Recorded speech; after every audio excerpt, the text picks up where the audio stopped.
George Kilpatrick Inspiration for the Nation, celebrating people we feel good about. Kiara Van Brackle has been working tirelessly in the Syracuse community to raise awareness specifically about the presence of lead in our community. They recently held a rally in downtown Syracuse, and today she's representing Families for Lead Freedom in Syracuse to tell us why they had that rally and to talk about a recent report that suggested alarming levels of lead in the water in the city of Syracuse. Now, we'll talk about what actually happened, but let's start with your concerns, Kiara, and why why there was a rally in Syracuse not too long ago. Thanks, Mr. Kilpatrick. Thank you for having me on the show. And yes, I'm here representing Families for Lead Freedom Now. It's a non-for-profit oriented, created by community members and 4 branch leaders who are families that are closely impacted and work to advocate for these issues. So we held a rally, one, to bring community attention to the issue. So understanding that what is the foundation of this health crisis is that there's a continuous threat with the lead paint and dust, right? But we're here talking about the water, and that kind of brought new levels of concern to consumers, right? And also community members, and as well as us as an advocacy group. So we held the rally to bring community attention and also to ask publicly of our mayor to declare a state of emergency, recognizing this as a health crisis. So we want people to know that this does present as a threat to public health, and that with them knowing this, we hope that they're empowered to act to protect their families. And people don't know that there's an issue or don't receive clear messaging, and to tell them what the issue actually is, what the level or degrees of the public health issue is, and how it is they might be able to protect their loved ones. They really are not doing too much of a service to our community. So we held this rally to outwardly support our community and to show the municipality and those who are key stakeholders that we are not just a small group representing, upholding the rights of the people of Syracuse, that we represent a community, and we represent the 14,000 families who have lead service lines to their homes. And so let's talk about what caused the alarm. There was a lot going on, viral moments on social media about a report. And the report basically said that Syracuse had levels of lead in the water higher than even Flint, Michigan, according to this report. Now, you can tell me whether that was true or not. And then the city came back and said, no, there was a mistake in that reporting. What do you want to say about that? I would say that we as a people, and probably as a generation, should try to get our news from news sources. But you heard about this, right? You heard about it? I did. I work with the group to bring the national attention to this. We worked very hard for 7 weeks to make this something that should be newsworthy, because our people matter, and bringing more attention will bring more funds and access and things like that to us. So yes, it was reported that the water department tested 100 some odd homes. I think it's precisely 104 homes. 10% of those homes fell within the 90 percentile to have, EPA action levels of over 15 parts per billion, sorry. We tested, I think on average, there was about 4 times as high as the EPA action level. And that's really alarming. And that is actually from the data that we have seen, the data that has been released publicly, and data we've analyzed to cross-reference that this, in fact, is double the amount of corrosiveness in the water that Flint has experienced. Now, to that effect, you talked about how there were conflicting tones about this in the media. That's one thing that we, as a advocacy group and not-for-profit organization, Families for Lead Freedom Now, has been working with key stakeholders to augment, right? It's important that we know for sure, right? Again, clear messaging and how this is framed is really going to bring the impact of how families are able to protect themselves and how the municipality acts to protect us as well. So yes, there is concern. Yes, experts who have worked with the EPA and also do legal concerns in different areas in the country, including Flint, Michigan, also agree that this is an area of concern. There's also been some messaging that has gone out that says our water is pristine, right? I'm sure maybe we'll get to that later, or would you like me to elaborate on that now? Come on. So there's been some confusing messaging as our water is pristine, right? Excuse me, I'm sorry. And speaking of, we're talking with Kiara Van Brackle, Kiara Van Brackle, Families for Lead Freedom Now, around the recent reports of lead being tested in the water in some homes in the city of Syracuse, particularly for residents on the south side. Go ahead, Kiara. Yes. So the messaging that has gone out is one, unclear, right? We're being told that the water that is flowing through our pipes is pristine. While where it is that we get our water from, what has been told to us, because there could be different areas of where the water does come from, as far as in Skinny Atlas Lake, that the water is pristine.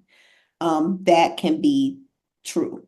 However, when that water travels to homes and families who are in areas, zip code areas, 13205, 13204, 13208, that water is not the same quality of water as it was as it left up in Skinny Atlas Lake. So letting people know or leading them to understand that the water is clean or the water is fine is misleading and doesn't allow for people to protect themselves and really get the education and support and even filtration that they need. I want to address another point of misleading education is that the high lead levels that were observed by the department were an anomaly or an outlier. Mm-hmm. While that is true, those levels do deviate from what it is that they claim to be historic data, right? Data that they've seen or have analyzed and kept track of for some years outside of 2020, 2024. In science, in data science, having an outlier does not mean that this value is not significant, right? Mm-hmm. It's not, it should tell you that there's a natural deviation away from what it is and should bring alert and some concern as to what we're going to do to really reassess what this is, how many homes are like these outliers. There's so much things in science that would call. So they've said that they've gone and done some retesting or going to knock on some more doors and things like that to let them know. However, it still seems as though as media is rolling around in the last 7 weeks that people are still unsure of the quality of their water. And we standing together with experts are here to say that people should be concerned. And if you can, you'll give me a minute, hopefully at the end, so I could give some health education for the people too. I don't ever want to go in front of people without Given the time and let's make the health education now before we go, because I think we got about 5 minutes, so go ahead. Okay, 5 minutes.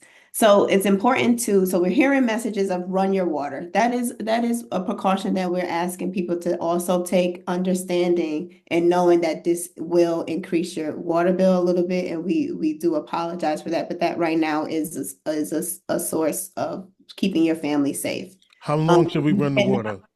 About 30 seconds, roughly. Okay. Right. Don't drink it straight out the faucet.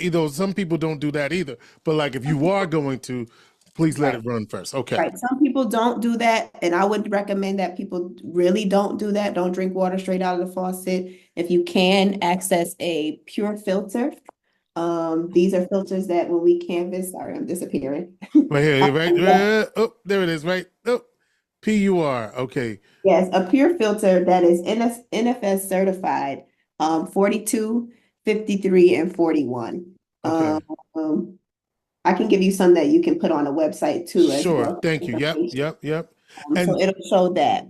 That some people use the Brita brand. Do you recommend that? Yes, Brita has an elite filter that we recommend using the pitcher filter. This is a point of use filter, so it comes right to your kitchen faucet. So for Brita, Okay. we recommend using the same filtration numbers that it was given. Um, there's an elite filter, it's called. Make sure and be sure to change filtration. We do understand that those key stakeholders are arranging for filters to be given out.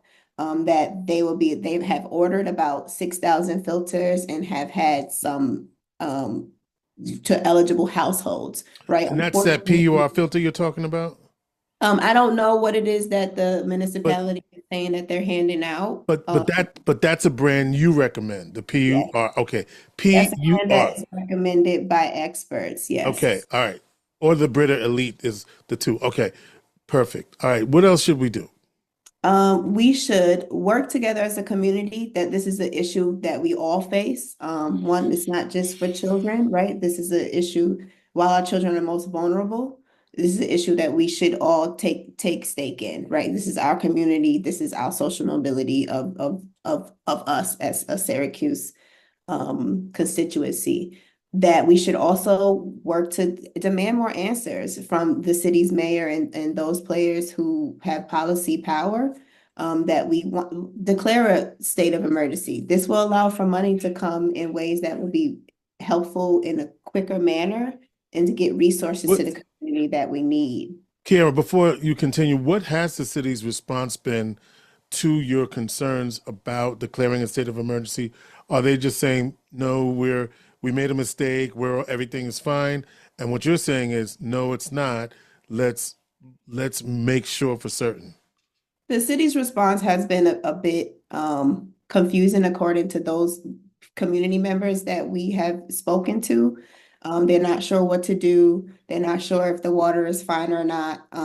They have said not that they made a mistake, that there's two individuals who represent the water department who has made a mistake, and that is fixed and we should, carry on in ways. However, if that was fixed, we wouldn't be rushing in several weeks to receive 6,000 filters.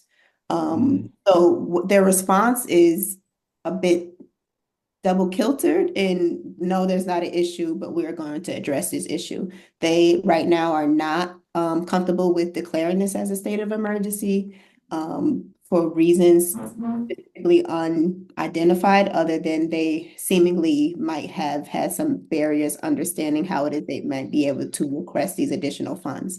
We have given, and members of the NRDC, the National Resource Defense Council, have given them information on how it is that they might be able to further look into this, and even speak with members of the New Jersey municipality who was able to successfully place 23,000 lead service lines in 2.5 years. While the mayor says that this is on the agenda to be done within half the time, within 5 years of what the EPA is calling for, that's not enough. They're also calling for constituents to keep the faith. They're also calling for us to wait on them in ways that we understand, and speaking to community members, that this community has waited on the municipality for decades. Lead is not an issue that is new. While this news is newer to the community, this is a decades-old issue. This is 100% preventable. And it takes the political will to want to do something. And those people in New Jersey and other areas who have successfully handled this issue have done so in recognizing that it does take political will. I want the people of Syracuse to know that, one, water is life, but access to clean and safe drinking water is a human right. Access to health is a human right. Human rights are indivisible, and they're not independent, right? So this is, I would empower the people that are listening to this to educate one another. Please continue to support Families for Lead Freedom Now in these efforts, and stand up and appear at these meetings if you can, and get some information, educate yourselves and educate each other. Water is Life, Kiara Van Brackle, Families for Lead Freedom Now. How can those who live in the community and even outside of the community support the effort? What is there?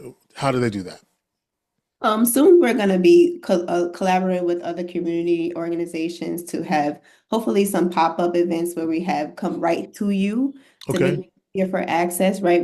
One thing that we stand by is meeting the people where they are. So that also entails us talking to and reaching out to our community of new Americans as well. But staying connected, looking for those things, joining Facebook groups, like following Families for Left Freedom Now on their social media where we release um, information. We're also looking to collaborate with the Lead Safe Coalition to have some clear messaging that goes out, right? Understanding where our municipality is as far as aptitude.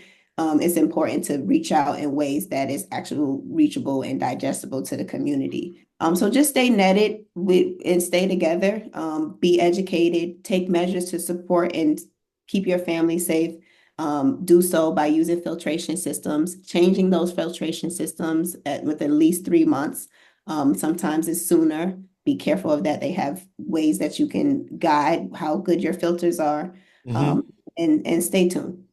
Families for Left Freedom Now, Kiara Van Brackle, thank you for bringing this attention to us here on Inspiration for the Nation. Appreciate you.